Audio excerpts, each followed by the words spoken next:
All right, so welcome back to the channel. My name is Kevin. I'm Tarsha. And this is, of course, Conversations with the Crawleys, where we have conversations about faith, family, relationships, and we do recaps, reviews, and commentary on some of our favorite shows. This one's a new show that we're doing called Love Match Atlanta, all about the love matchmaking scene in the ATL. So if this is content that you enjoy, make sure you hit the subscribe button, hit the like, request notifications, And share. and we will see you in the comments. All right. So y'all remember last week that whole Ming's birthday bash was getting started. Mm-hmm. Shea was not invited. Mm-hmm. And so Ming is still getting ready for the birthday bash. Her big wall-sized picture was falling over and everything. But again, she reiterated that her husband had some bad tuna. Okay. Okay. Yeah. It must be really bad. Their relationship must be really bad.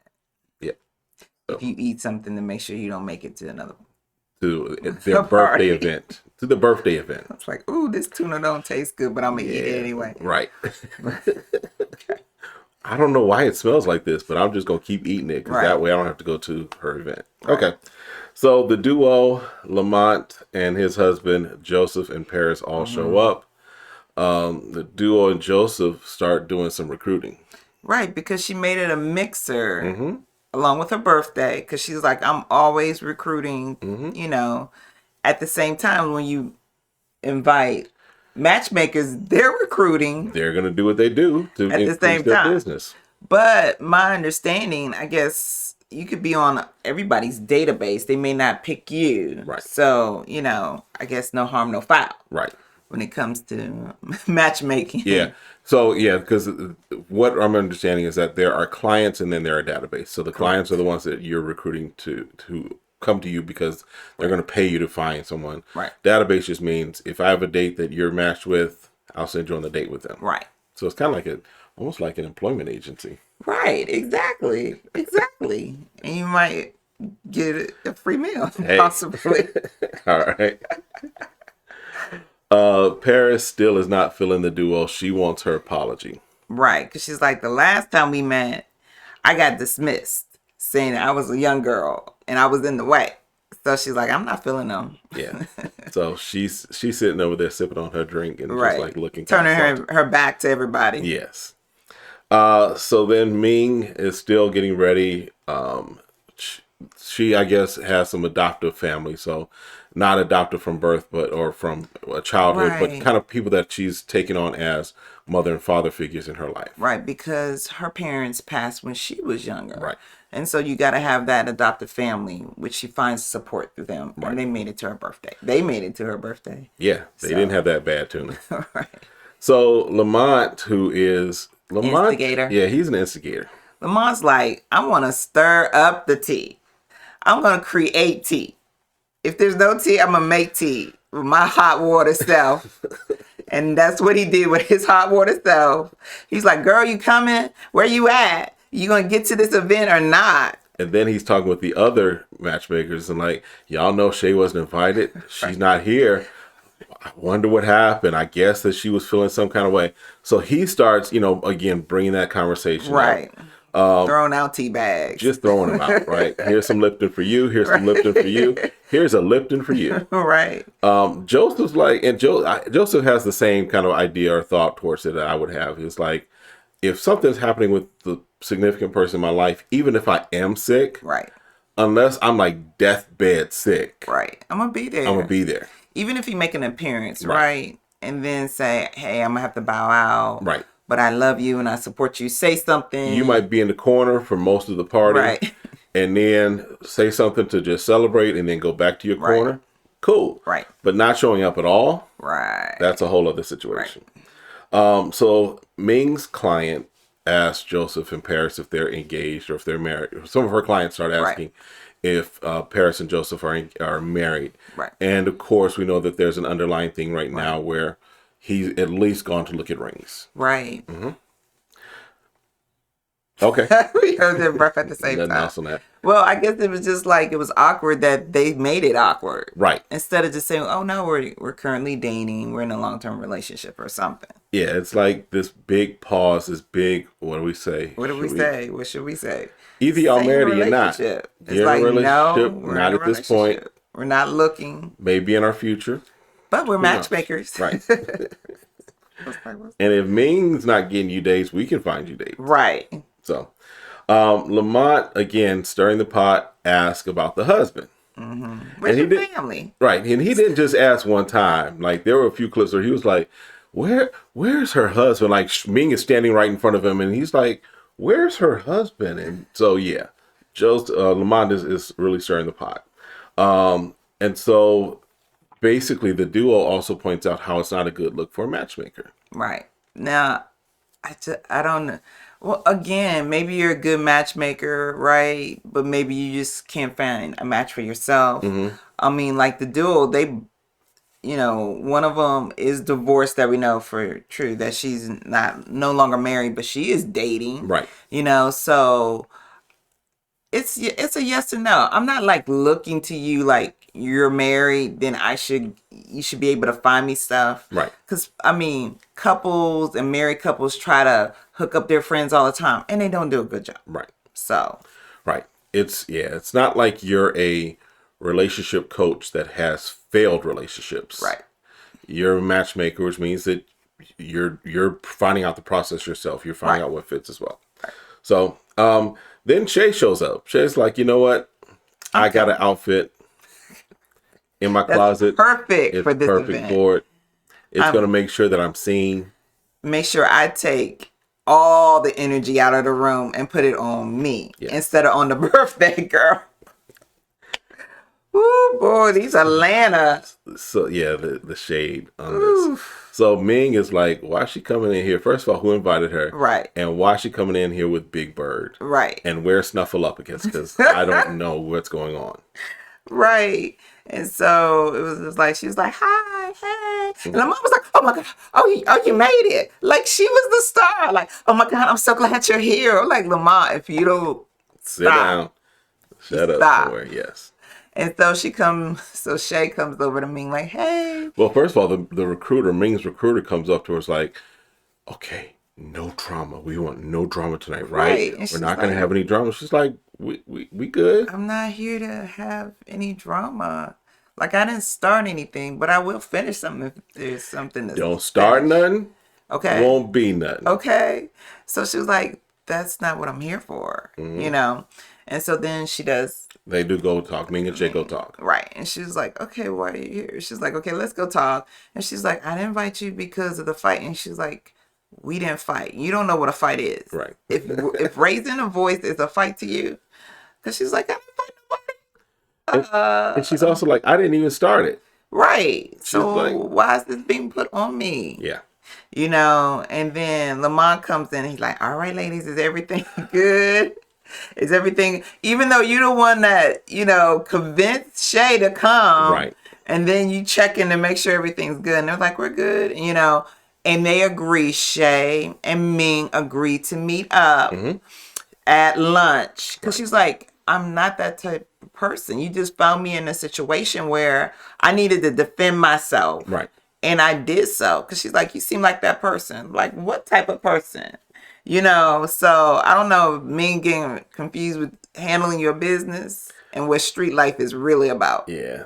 So then that's the end of the party. So as far as what we see, Ming and her recruiter are at lunch. And again, they bring up Shea and they just go a little shady with the yellow dress, right?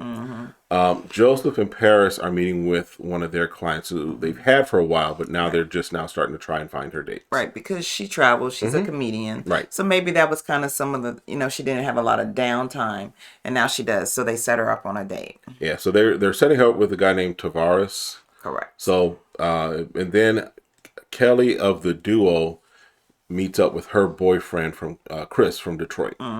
So again, talking about how they have a long distance thing, and she said that she told her clients if it's long distance, you have to have a plan, or else you might as well just end it because long distance is great for a season, but it can't be long term. Right. Right. Right. Right. So they're enjoying each other's company and trying to talk about, how can they work between the two cities. Right. Because Detroit and Atlanta are not close to each other. No, they're not. So then Shea meets with the duo for her client meeting because she is now a client of the duo. And so they again just recap the no invite from Ming. Right. And the duo kind of was like, yeah, it was kind of not a good look for her to not invite you. Right. Right. Right. That you should have been there at the event. But at the same time, they're like, look, let's talk about men and let's not talk about Ming. Right. And they feel like they found a good match for Shea. But then Shea starts to talk about, being vulnerable and going back out on a dating scene. And she really kind of breaks down Right. during this time, talking about going back and, dating. Into the market. Right. Right. And they're just trying to reassure her, right? Like they would do any other client, making sure she's okay because she's being vulnerable in this moment. Like, I really need you guys. This is just the anxiety I'm feeling right now about, going back out and dating. But they reassured her that it should be, it would go well. Yeah, and the thing that they're definitely treating her like a client, so they're not Correct. treating her like, well, girl, or what You have should you. know this, or you know what it takes, and blah, blah, blah. They're treating her like a client. They're making that good separation, which is good. So then Joseph and Paris recap their date that their client Kiana had, the comedian, and she's like, it was no chemistry. Right. And I believe Shea makes a comment about when you use dating apps, you get to see the person's picture. Yeah, you get a little information, but you don't know what type of chemistry is going to be until there's actual meeting.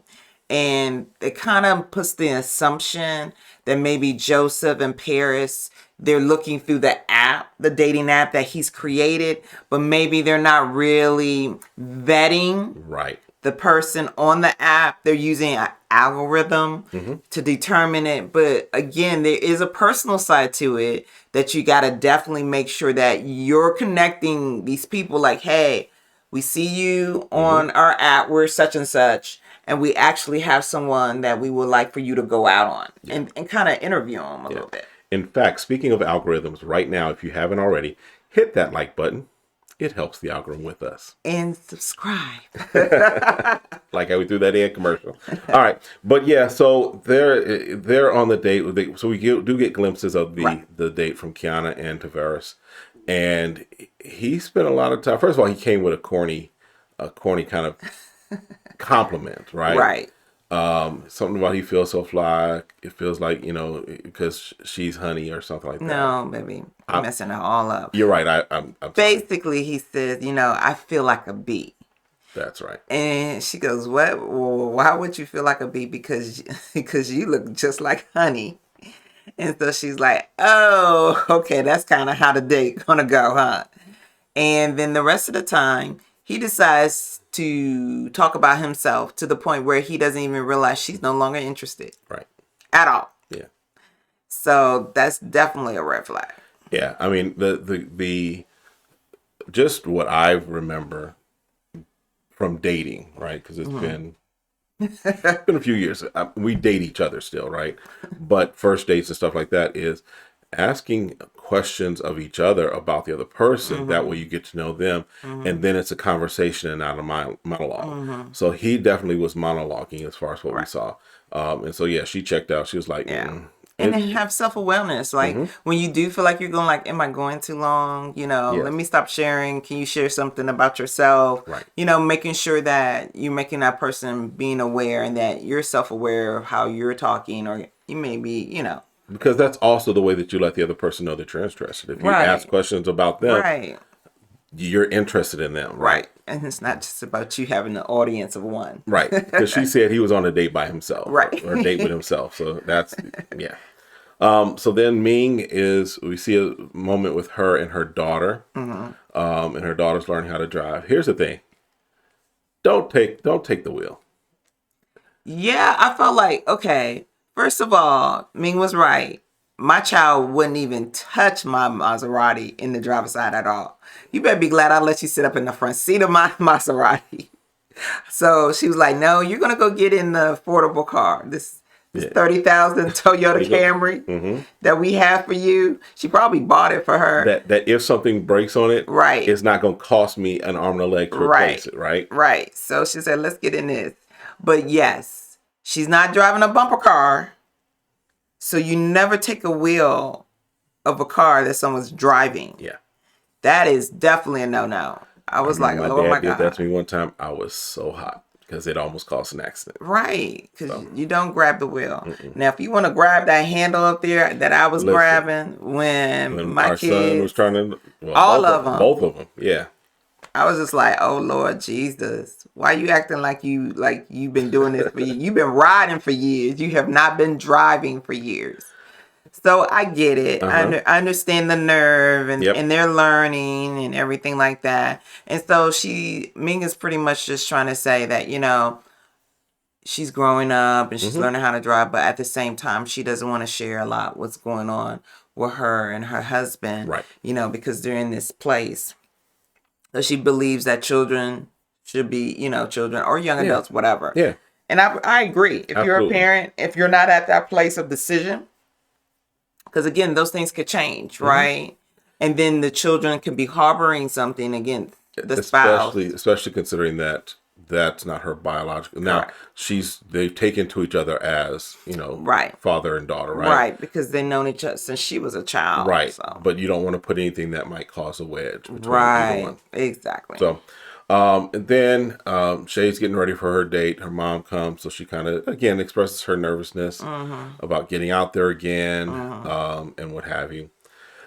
Joseph and Paris make it was like 200 miles, they said, outside of Atlanta. They make a long behind trip to visit her family. And so he has a good relationship with her dad. Right. To the point where he starts breaking down crying. Right. He was in tears because he hasn't had a relationship with his father. Right. And Paris's father has become that father figure for him. And it's just as common, you know, to see Black males start to be vulnerable and more expressive about not having that father figure. Right. You know, I think it's unfortunate that you see a lot of men hurting on the inside concerning that. So hopefully this is a healing process with him. Not only is he gaining a wife, but he can truly say that build a stronger father figure relationship. Yeah. So he asked her dad for her hand in marriage.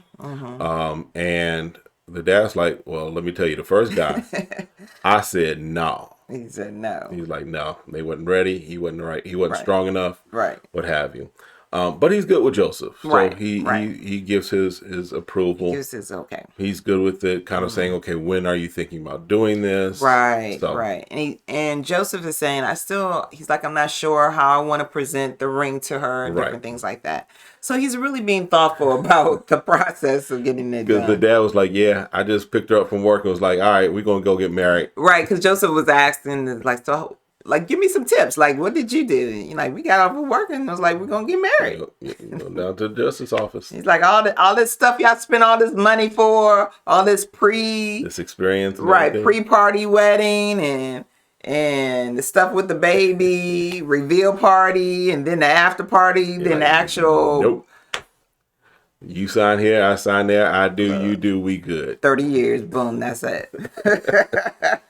It saved a lot of money. Hey. So Shea does go on her date with Mark. And basically he did his research on her. You know, he basically was like, he probably Googled her and was like, okay, who is this? Right. And that's, in this day and age, you set up on a blind date. It's more common, right? You're going to find out their Facebook, their Instagram, their Snapchat, whatever it might be. Right. To figure out at least something about Are they this crazy? person. Is there a picture of them like standing beside a car about the kid? Like, what she got going on? You need to set up with your friend and be like, look, bruh, about 10 minutes into the date, call me. If I send you an emoji, that's your way to call me. Listen, tell me somebody dying or something. Give me some reason to get out of this date. Right. But they seem to have really good chemistry. They're really talking. But she did say that her lady parts weren't exactly responding? That was at the beginning of the day. She's like, we'll see by the time the end of the day. Okay. So, Trust me, if they got cobwebs, it might take a minute to warm up. So, like, I would say she should give them a little bit of time, especially if you got to warm it up a little bit. Hey, you know what I'm all saying? right. Mm-hmm. So, so I think she was feeling him enough that possibly maybe a second date, Right. especially if you're feeling like you're at least getting a good chemistry. You know, sometimes it might take a second date to say, are we just going to be friends? Right. Or is there something else? Because she said she liked his chest, that he was a good looking man, you know, so. So we'll see. So that was it for this episode. We'll see what happens next week. But that's it for this time. Have a great one. We'll see you next time. Be blessed. Bye.